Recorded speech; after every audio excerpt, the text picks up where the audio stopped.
James sudah 3 hari tidak makan. Ia ke toko beli makanan. Tapi uangnya kurang 1 sen. Ia lalu menyanyikan sebuah lagu untuk menggenapinya. Tapi, bos restoran marah dan melempar makanan itu ke wastafel. Dan mengusirnya. Karena kedinginan dan lapar, ia mencari tempat untuk tidur. Tapi, tidak menemukannya. Akhirnya, ia bertemu temannya. Temannya mengizinkan ia tidur di mobil. Dan memberinya sesuatu. Ia tidak berpikir panjang. Esok paginya, pemilik mobil datang. Temannya segera kabur. Tapi, James tidak bangun meski sudah dipanggil. Saat bangun, ia sudah di rumah sakit. Melihat dokter rehabilitasi, ia merasa sangat bersalah. Dokter memberikan banyak nasihat, dan memberinya kamar di pusat rehab. James yang luntang-lantung di jalan, akhirnya bisa tinggal di kamar itu dengan tenang. Ia melihat perabotan di kamar itu, dan air panas di dapur. Ia sangat terharu.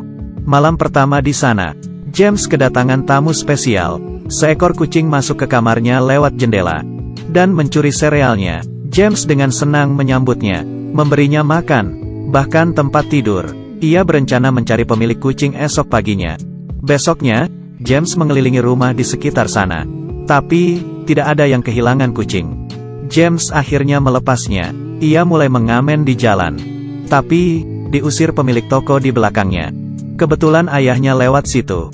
Ayahnya menyapa James dengan hangat. Tapi, ibu tirinya sangat menyebalkan.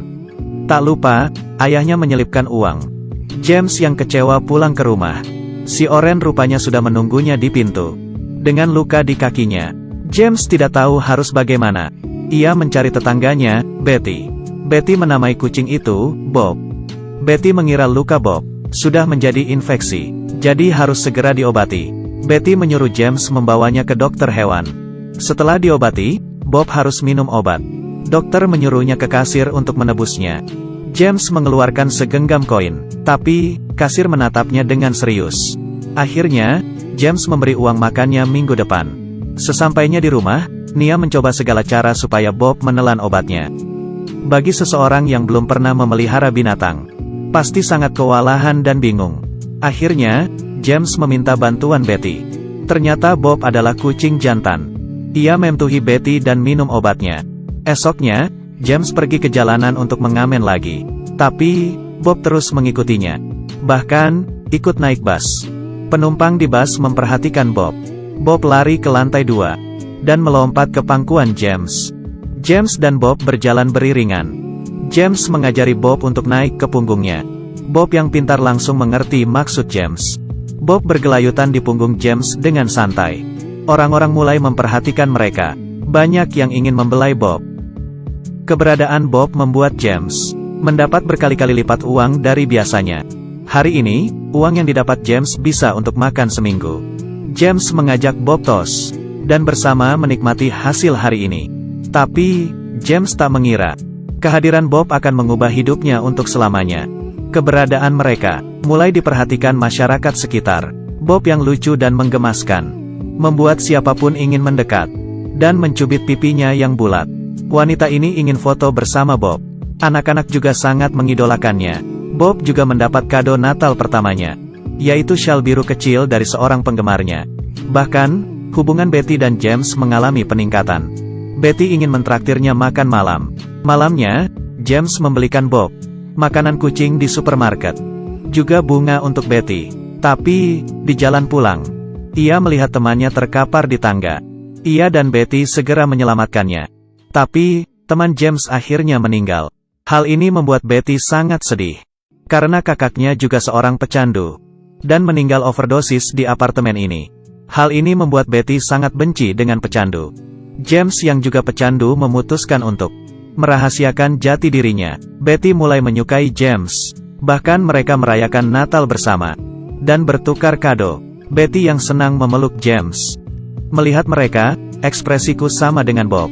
Hari ini, Bob dan James mengamen di jalan seperti biasa. Tapi, ada seorang pria brengsek yang membawa seekor anjing yang mengencingi tas James. Masyarakat yang melihatnya emosi. Kekacauan pun terjadi. Polisi segera datang dan menghentikannya. Tapi, mereka hanya menangkap James. Bahkan melarangnya menyanyi di jalan selama 6 bulan. James yang frustrasi ke apotek dan minum obat rehabilitasi.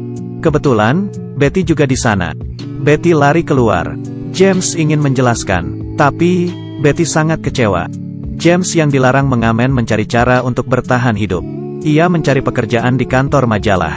Meski hanya boleh jualan di satu tempat. Penampilan mereka yang unik, menarik banyak pembeli. Banyak yang ingin foto bersama. Bahkan wartawan juga datang memotret mereka.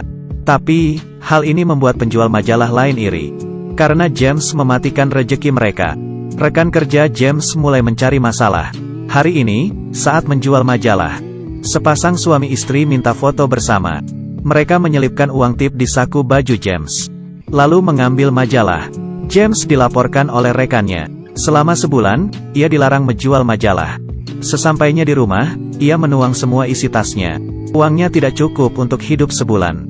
Ia terpaksa curi-curi mengamen di tempat yang sepi. Akhirnya, ia berhasil melewati 1 bulan yang sulit. Hari pertama masuk kerja, seorang wanita dan anaknya membeli majalah dan menawar Bob. James tentu tidak mau menjualnya. Tapi, wanita itu mulai memaksa. James yang kesal, bertanya, "Harga anakmu berapa? Mungkin kita bisa berdiskusi." Seekor anjing di sana menakuti Bob. Bob lari di depan. Anjing itu terus mengejarnya. Bob lari di jalan raya. Dan seketika menghilang. James bertanya dan mencari di setiap sudut kota, tetapi hasilnya nihil. James kehilangan Bob. Dan menyalahkan dirinya. Separuh jiwa James pergi. Hidupnya tidak bergairah. Melihat pengedar narkoba di luar. Ia tergoda. James keluar dan bertanya pada mereka, "Apa kamu melihat kucingku?" Mungkin Tuhan sedang menguji James. Sesampainya di rumah, ternyata Bob sudah kembali. James memeluk dan menciumnya. Ia takut Bob menghilang lagi. James memutuskan untuk berhenti memakai narkoba. Ia pergi ke rumah Betty dan menceritakan keputusannya. Tapi, James menolak bantuan Betty. Proses putus obat sangatlah menyiksa. James mulai gelisah, stres, dan marah.